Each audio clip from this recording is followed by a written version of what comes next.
Hi friends, welcome to Y2K சமையல். இன்றைக்கி நம்ம பார்க்க போகிறது ஹெல்த்தியான ஒரு ஸ்வீட் ரெசிபி. சிறுதானிய உணவு அப்படின்னாலே உடம்புக்கு ரொம்பவே நல்லது. அதுவும் இந்த கால குழந்தைங்களுக்கு ராகி கூழ், ராகி களி இந்த மாதிரி செஞ்சு கொடுத்தோன்னா அவங்க ஓடியே போயிடுவாங்க. அதுக்கு ஆல்டர்னேட்டிவாக அதே ராகியை யூஸ் பண்ணி இந்த லட்டை நாம் இன்றைக்கி செய்ய போகிறோம். ப்ரிசர்வேட்டிவ்ஸ் எதுவுமே சேர்க்காம ரொம்பவும் சாஃப்டான ரொம்ப ஹெல்த்தியான ராகி லட்டு செய்கிறது எப்படின்னு பார்க்கலாம். அதுக்கு முன்னாடி நம்ம சேனலை இன்றைக்கி தான் நீங்கள் ஃபஸ்ட் டைம் பார்க்குறீங்கன்னா சேனலை சப்ஸ்கிரைப் பண்ணுங்கள், கூடவே பக்கத்தில் இருக்க பெல் ஐக்கனையும் கிளிக் பண்ணுங்கள். இப்போ வாங்க வீடியோக்குள்ளே போகலாம்.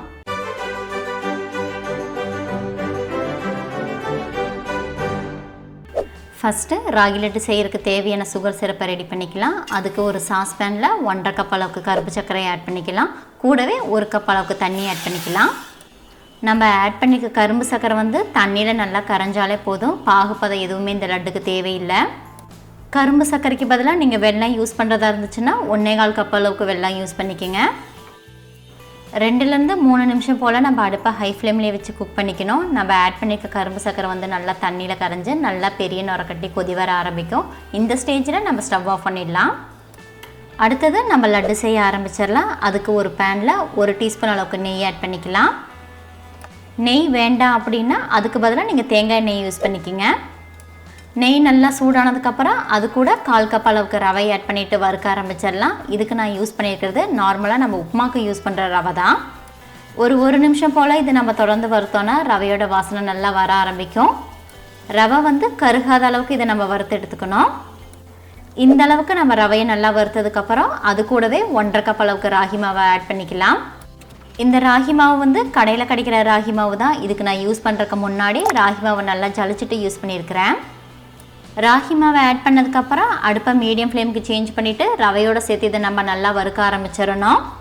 தொடர்ந்து ராகி மாவை நம்ம நல்லா வறுத்துட்டே இருந்தோன்னா இந்த மாதிரி நல்லா உதிரியாக ஆரம்பிக்கும். அது வரைக்கும் வறுக்கணும். அதாவது ஒரு 2-3 நிமிஷம் போல் வறுத்தாலே போதும். ராகி மாவு நல்லாவே வறுபட்டுருச்சு. ராகி மாவோட கலர் சேஞ்ச் ஆகலை, பட் ராகி மாவோட வாசனை வர ஆரம்பிச்சிருச்சு. இந்த ஸ்டேஜில் நம்ம ஆல்ரெடி ரெடி பண்ணி வச்சுருக்க சுகர் சிரப்பை கொஞ்சமாக வடிகட்டிட்டு ஆட் பண்ணிக்கலாம். சுகர் சிரப்பை கொஞ்சமாக ஆட் பண்ணிவிட்டு ராகி மாவில் கட்டி சேராத மாதிரி நல்லா மிக்ஸ் பண்ணி குக் பண்ணிக்கோங்க.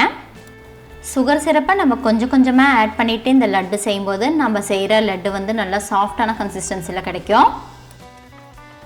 இந்த மாதிரி ராகி மாவில் கொஞ்சம் கூட கட்டி சேராத மாதிரி அதை நல்லா ப்ரெஸ் பண்ணி விட்டு நம்ம வேக வச்சு எடுத்துக்கணும்.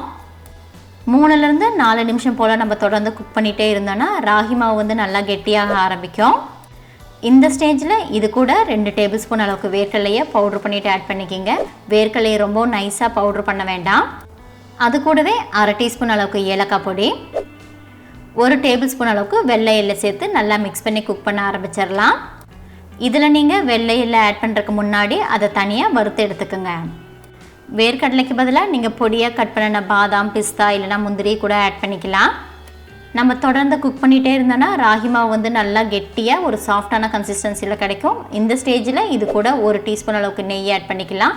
இந்த நெய் உங்களுக்கு தேவைப்பட்டால் மட்டும் ஆட் பண்ணிக்கிங்க. நெய் ஆட் பண்ணதுக்கப்புறம் அடுப்பை ஆஃப் பண்ணிவிட்டு ஒரு டைம் நம்ம நல்லா ஈவனாக மிக்ஸ் பண்ணி விட்டுக்கலாம்.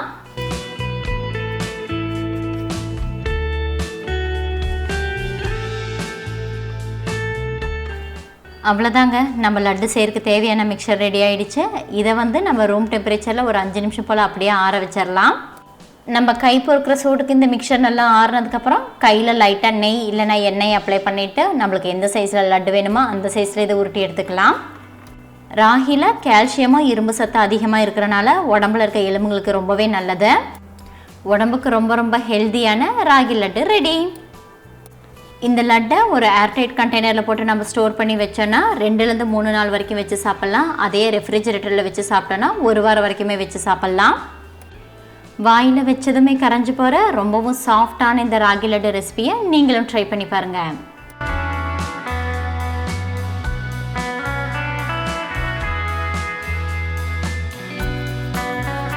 அவ்வளோதாங்க, அயன், கால்சியம் சத்துக்கள் அதிகம் நிறைஞ்ச ராகியை யூஸ் பண்ணி ரொம்பவும் ஹெல்த்தியான ராகி லட்டை ரொம்ப ஈஸியாக செஞ்சுட்டோம். இந்த ரெசிபி உங்களுக்கு பிடிச்சிருந்துச்சுன்னா லைக் பண்ணுங்கள், உங்கள் ஃப்ரெண்ட்ஸ் அண்ட் ஃபேமிலிக்கு ஷேர் பண்ணுங்கள். இந்த ஹெல்த்தியான ரெசிபியை நீங்களும் ட்ரை பண்ணி பார்த்துட்டு எப்படி இருந்துச்சுன்னு எனக்கு கமெண்ட் பண்ணுங்கள். மறுபடியும் இன்னொரு ரெசிபியில் பார்க்கலாம். அது வரைக்கும் பாய்.